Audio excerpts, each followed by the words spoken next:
Hello and welcome to the metacognition.org.uk staff CPD video on metacognitive strategies for evaluation. So this is the last in the series of 8 CPD videos for you, and this is the final thing we're going to cover: evaluation and supporting students in evaluating their work. So before we go any further, you'll have heard this message already if you've watched through from the beginning, but if you haven't seen the first video, an introduction to metacognitive theory, you need to go and watch that now. The reason behind this is the better you understand the theory, the better you'll understand why we're using the strategies, and the better you will be able to put them into practice. The better we're using these strategies, the more effective they are at supporting students in making additional progress. So the aims of this presentation, much like the other ones, firstly to understand why evaluation is so important and how it can help develop students' metacognitive abilities, and secondly to provide you with a range of strategies to support students in developing their evaluation within your classroom. So why is evaluation so important? I mentioned right at the beginning of all of this CPD in the first video that there's only one intervention that's found to be more beneficial than metacognition, and that's feedback. Well, evaluation and feedback are very, very similar. If students are providing themselves with evaluation, they're providing themselves with feedback. So it's one of the things which is even more beneficial than metacognition. So if we can have an evaluation or feedback from a metacognitive perspective, it's going to be incredibly, incredibly helpful to students. Also, the more that students are able to sort of self-sufficiently evaluate their work, the more independent they become, and the less that we're going to have to give them. Our feedback will also become a little bit more helpful. If students know how to evaluate and know how to utilize this information they're given, then when we're providing them with feedback, that's going to further support them and they're going to be able to utilize that more effectively. The other thing is evaluation is something that we're always trying to improve on. We always want students to be able to evaluate better, and we're always trying to improve students' abilities to grasp this, and we're always trying to adapt our own feedback strategies. So hopefully within this presentation, you're going to find a few strategies that might work for you, or possibly tweaking a few strategies that you already use. So in terms of strategies, there are 11 that are going to be presented during this CPD video.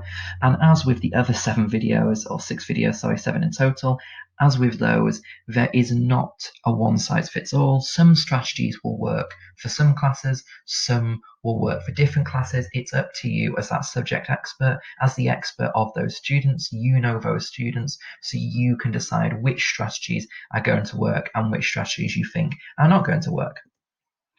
So the first one, and this is my favourite, much like with planning, where graphic organisers are the sort of not be all and end all, but they are the big tool, it's the same here. Exam wrappers are the big tool for evaluation.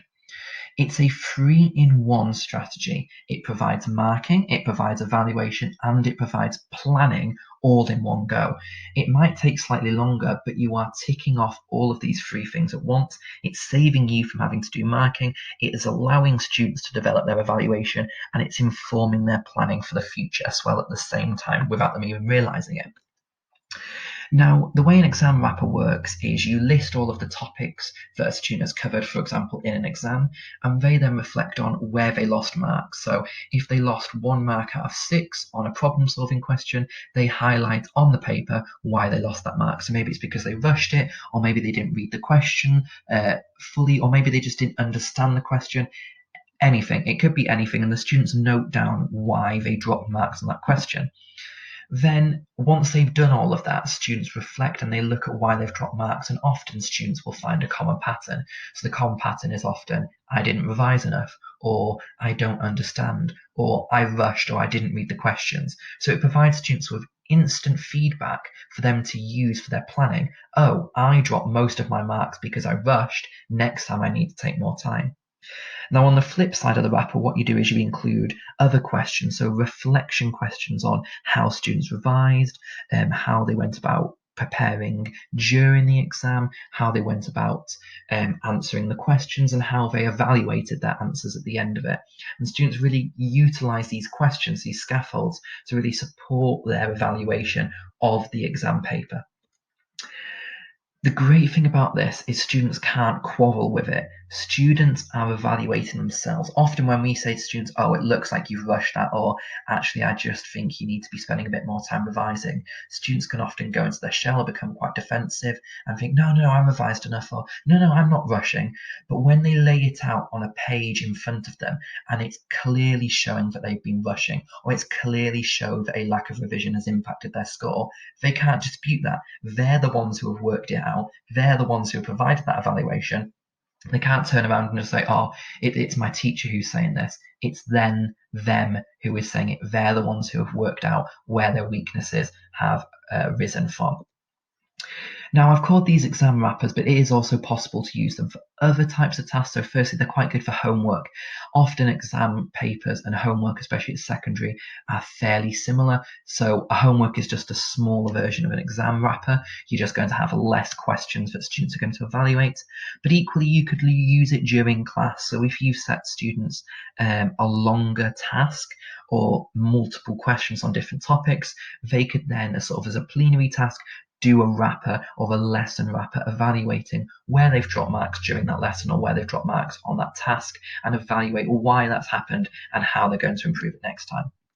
So I've got an example here from a January maths mock exam that I've done with my class, and you can see here, question number on the left hand side, make it nice and straightforward for the students, reduce the amount of things they're having to add in, topic in that second column, because often students might not be aware of what the topic actually is, especially if they've got it wrong, and especially if it's problem solving, where students aren't able to identify the actual topic in the first place.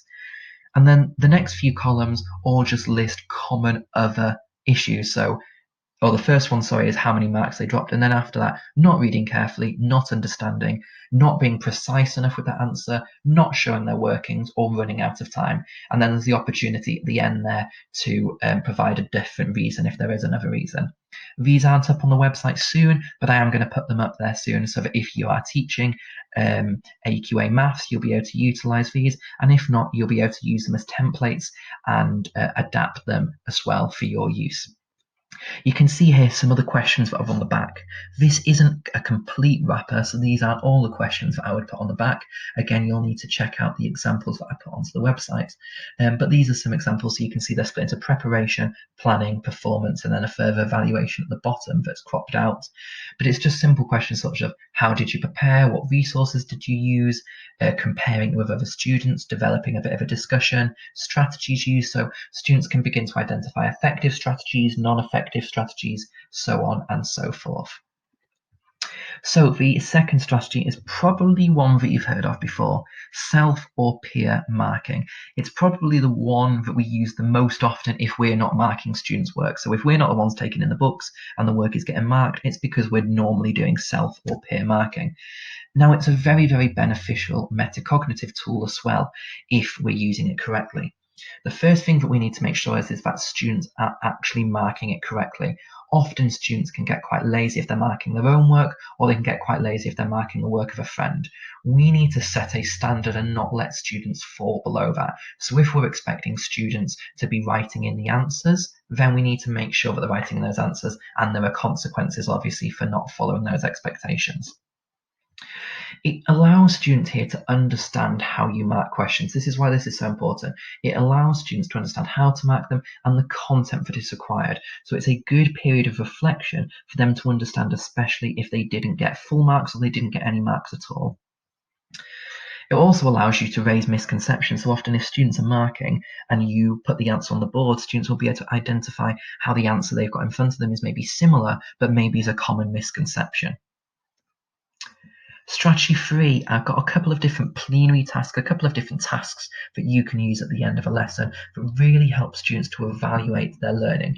Often these are quite good for primary school and sometimes lower ability groupings if you don't have the opportunity to provide further scaffolds. So the two names of these strategies, one is the muddiest point and one is the 1 minute paper, and I'll show you examples of them in a minute. So the muddiest point just asks students to write down one thing that they didn't understand in that lesson. And sort of on a flip side, you're asking students to write in as much detail and be as precise about that thing they didn't understand as possible. The more precise students are, firstly, the easier you'll be able to respond to it and provide support, but secondly, the more helpful that evaluation is, because students will actually have a goal or a task that they need to complete next lesson. The 1 minute paper is again similar, but here they're looking to evaluate something that was useful in the lesson and then any questions that they have. So not necessarily things that they struggled on, but something that they found quite interesting or something that they learned, and then anything that they would want to ask you if they had more time. So this is forcing students to really reflect. Often a plenary can just be a quick question, the students are out of the door, but a task like this forces students to reflect on what they've been doing during that lesson.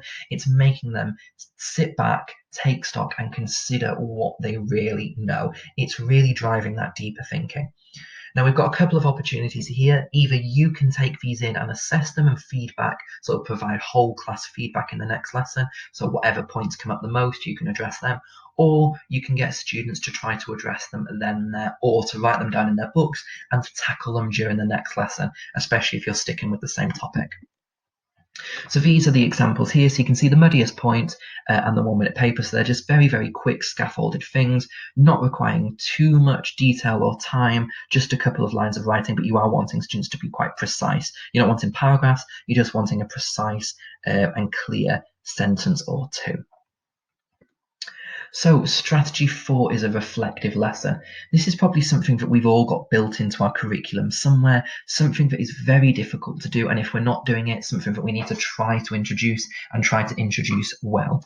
So the idea behind a reflective lesson is to just pause the curriculum, take some time out and take stock of what you've just been learning over the past 2, 3, 4 weeks or over the past half term. Typically, these follow some level of exam or low-stakes testing. So typically within mathematics, I will do one every 3 weeks after we've covered maybe 2 or 3 different topics. And the idea behind this is students evaluate what they know and what they don't know. They begin to consider why they don't understand things. What are their difficulties? In effect, it's a little bit like the muddiest point, but expanded over maybe 60 to 90 minutes. When students have identified topics that they're struggling on, or possibly why they're struggling on them, after a period of reteaching, so there are different methods to do this, which I'll get onto, after a period of reteaching from you, they will then attempt similar tasks again. So for example, if a student has done one of my low stakes tests and realised that they're really struggling to round to 1, 2, and 3 decimal places, once I've retaught them how to do it, they will then give some very similar questions a go. And because these are related topics, with the same structure and the same story behind them, if we remember our theory of connection, because those similarities are the same, they'll be able to apply your example to the questions that they are doing. Once that students have completed that and once they're happy with that topic, if you've got a little bit more time, students can then pick another topic, either one they did quite well on or another one that they want to improve, and this can be their enrichment topic. And here, typically, they wouldn't have a period of reteaching, they'd just be given a slightly different task. So it might be a problem-solving task or just a real-life application, just something a little bit non-authentic, just to really stretch students. Now, like I say, this is quite a difficult concept to build. It's quite a difficult lesson to plan, and so that is the reason why on the metacognition.org.uk website, if you go metacognition.org.uk/evaluation, I have a template lesson available and an example lesson. Now it's from mathematics, so it might be difficult to adjust this for other subjects, but it is worth having a look and seeing how you can use this in your practice. So it gives you an example of how you could reteach students without having to walk around all 30 to 35 of them, and it also shows you how you can get it done within 60 minutes. So strategy 5 is answering questions. So here it's a really structured and scaffolded way to support students in their reflection and their evaluation. It is simply giving students questions, a little bit like on the reverse of the exam wrapper, but they just sit down and work their way through. They just provide written responses to these evaluation questions. So questions such as, which topic did you struggle on the most and why? What common mistakes did you make? And so on and so forth. So the idea here is that By providing the structure and the scaffold, students are going to be better able to answer these questions and answer them in a little bit more detail, and also they're not going to go off on long-winded tangents that just aren't relevant. It also gives something for students to use for their future planning. Because it's so scaffolded, in time you'd want students to start knowing these questions off by heart, or at least being able to reflect on the points being raised in the questions. So over time, this scaffold needs to be withdrawn if at all possible.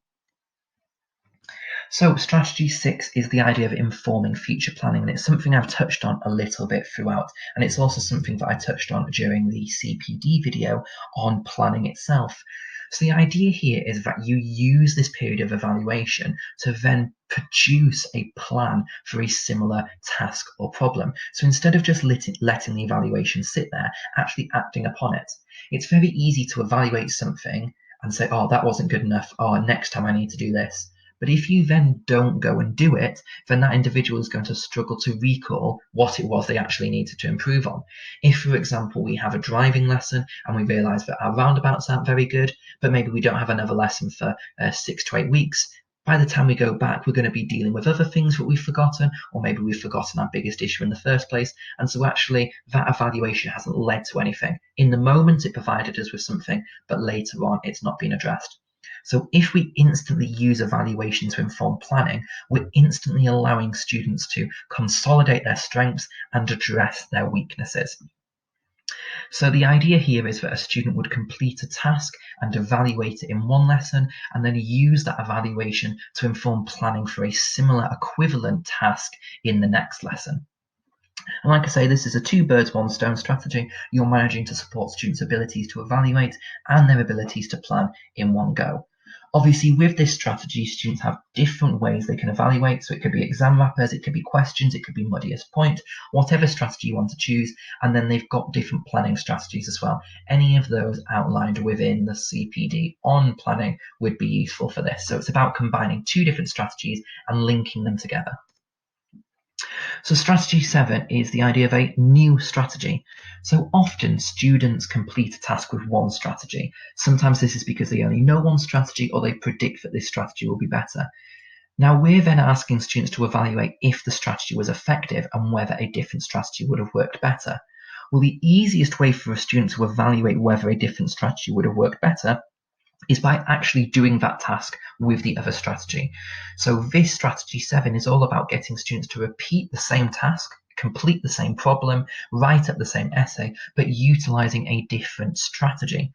For example, if you're in English or history and you're writing long essays, you're not going to want students to spend another 45 minutes writing out an essay, but possibly they could use a different strategy for the planning part of it, because if it's been planned effectively, it should be written up quite effectively. Once students have completed the task or the problem in 2 or multiple methods, different strategies, students have then got a better set of information to actually evaluate the strengths and weaknesses of the different strategies. So once students have got both those different answers, they can really get in depth and identify which one is better and why.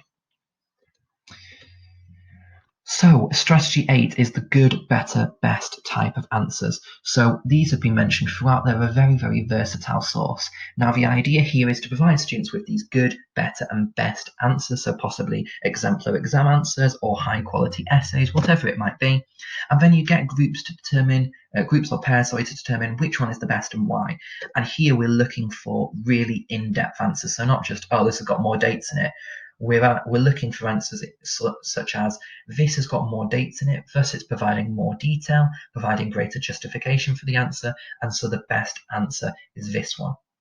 The reason this is quite a good evaluation tool is it allows students to evaluate other people's work and really pick out the key information or the key strategies that they have used to be successful. So students can see what sort of strategies get you to a good level, and then students can compare this and see what strategies and structures get you to that top level.